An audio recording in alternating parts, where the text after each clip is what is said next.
एक unknown person का call आया, नॉर्मल कॉल आया और उससे कहा गया कि क्रेडिट कार्ड में आपका जो चार्जेज है ज़्यादा कट रहा है और उसको करेक्ट कराने के लिए आपको हमें एक लिंक भेज रहे हैं। और उधर से लिंक भेजा गया, जिस लिंक को जब से डाउनलोड किया तो इसका अकाउंट से निकल गया, डेबिट हो गया। तो इसमें एक विशेष बात यह है कि जिस अमेजन का जो अकाउंट था जिसको हैक किया उन लोगों ने पीके के थ्रू, तो जो डिलीवरी बॉय है वह भी मिला हुआ है। क्रिमिनल दो चीज का यूज करते हैं, लोभ और भय। क्या कुछ पूरा मामला है कैसे? ये कोकर एरिया का एक व्यक्ति था जिसके पास एक अननोन पर्सन का कॉल आया, नॉर्मल कॉल आया और उससे कहा गया कि क्रेडिट कार्ड में आपका जो चार्जेज है ज़्यादा कट रहा है और उसको करेक्ट कराने के लिए आपको हमें एक लिंक भेज रहे हैं। और उधर से लिंक भेजा गया, जिस लिंक को जब से डाउनलोड किया इसका अराउंड 1,07,000 रुपया इसका अकाउंट से निकल गया, डेबिट हो गया। इसकी सूचना इन्होंने पुलिस को दी और साइबर थाने ने त्वरित अनुसंधान आरंभ किया। और आरंभ करने के बाद जो हम लोग को इन्वेस्टिगेशन का जो क्लू मिला, उस क्लू के आधार पर हम लोग देवघर में जाकर एक्यूज को अरेस्ट किए हैं। उस क्रेडिट कार्ड के थ्रू जो परचेज हुआ था, फ्रिज वगैरह वो सब भी जब्त हो गया। वहाँ पर केवल एक मोबाइल बचा है जब्ती के लिए। इसके अलावा जो क्रिमिनल है वो अरेस्ट हुआ है और ये within no time cyber police ने जो है इसको इन्वेस्टिगेट करके अरेस्ट किया। और इसमें एक विशेष बात यह है कि जिस अमेजन का जो अकाउंट था जिसको हैक किया उन लोगों ने पीके के थ्रू, तो जो डिलीवरी बॉय है वह भी मिला हुआ है, इसलिए कि डिलीवरी बॉय ने जो है जो सामान डिलीवर हो गया उसका डाटा उसने अपडेट नहीं किया, वो अभी तक पेंडिंग दिखा रहा था। इट मीन्स जो साइबर क्रिमिनल थे वो उसके भी कॉन्टैक्ट में थे। इसके अलावा हम लोग जो है बैंक या क्रेडिट कार्ड प्रोवाइडर एजेंसी से भी ये इस बिंदु पर इंटरनल इंक्वायरी कराएंगे कि भाई ये कैसे उस साइबर क्रिमिनल को नंबर मिल जाता है कि किसके पास क्रेडिट कार्ड है।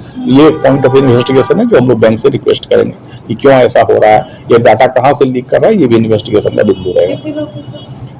टोटल अरेस्ट जो हुए हैं अभी एक एक्यूज अरेस्ट है जो इसमें इन्वॉल्व। सर कोई हीरो काम कर रहा है? ये अभी हम लोग फर्दर इंट्रोगेट करेंगे तब क्लियर होगा। सर लगातार साइबर क्राइम के मामले आ रहे हैं, आम जनता को क्या आप लोगों की तरफ से अपील होगा इस तरह के झांसे में ना आए? देखिए, नॉर्मली जो सबसे बेसिक लाइन है, क्रिमिनल दो चीज का यूज करते हैं। या तो वो आपको किसी बात को लेकर टेंशन में डालते हैं, जैसे इनको कहा कि आपका क्रेडिट कार्ड ज्यादा कट रहा है तो आप चिंतित हो गए कि हमारे ज्यादा कट को करेक्ट करना है।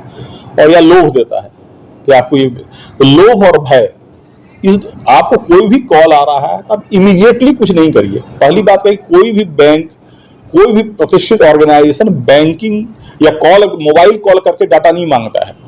ये सिंपल थ्योरी है। आपसे कोई डाटा, बैंक कहती केवाईसी भी अपडेट करना था, आप आकर कराइए। तो जब मोबाइल फोन से आपसे कोई डाटा मांगा जाए, कोई नंबर मांगा जाए, तो इसको किसी भी हालत में नहीं देना है। और कभी ये प्रेशर नहीं है कि हमारे सर्विसेज बंद हो जाएंगी, ये हो जाएंगी।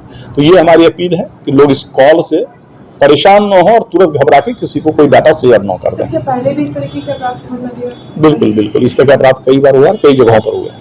इनके द्वारा इस अपराधी के द्वारा नहीं, ये अभी तो ये पहली बार बता रहा है। अब इंट्रोगेशन से फर्दर खुलेगा कि इसका क्या क्रिमिनल हिस्ट्री है। सर एक बड़ा सवाल है कि 1930 पे जो लोग कॉल करते हैं उसमें बहुत बार ऐसा होता है कि कॉल नहीं लगता है सर। तो देखिए, क्योंकि थोड़ा हो सकता है कि जो तो नंबर ऑफ टर्मिनल्स बढ़ाने होंगे। कई बार होता है कि चूंकि कॉल्स ज्यादा आते हैं और कई ऐसे भी कॉल आते हैं जिसको प्रैंक कॉल, परेशान करने के लिए कॉल आता है, तो हो सकता है वो इंगेज होता हो, हम लोग टर्मिनल्स को बढ़ाने पर उसमें। यूजुअली हमने जो देखा है कि जब भी कोई कॉल किया तो लग जा रहा है। अगर आपको ऐसा फीडबैक है तो हम लोग इसको भी देखेंगे टर्मिनल बढ़ाने की जरूरत है या नहीं। आप उस ट्रैप में फंसे नहीं, क्योंकि इन्वेस्टिगेशन से लंबा होता है। क्योंकि कोई आदमी अगर आप देखेंगे तो जो साइबर क्रिमिनल वो सिम अपने नाम पे नहीं रखता है और सिम किसी फेक नाम पे रखता है, तो इन्वेस्टिगेशन बड़ा ही लंबा होता है। और नेचुरल है कि कोई भी इन्वेस्टिगेशन में अंतिम बिंदु तक पहुंच जाए और फिर उसके पैसे की रिकवरी करना एक टॉर्चरस टास्क है, बड़ा टास्क है। तो प्रिवेंशन सबसे अच्छा उपाय है। अगर हम लोग आम जनता को अवेयर कर पाए कि इस तरह की कॉल में न फंसे तो ज्यादा आसान है। और बाकी इन्वेस्टिगेशन में भी पुलिस लगातार लगी हुई है। N4 news Bharat.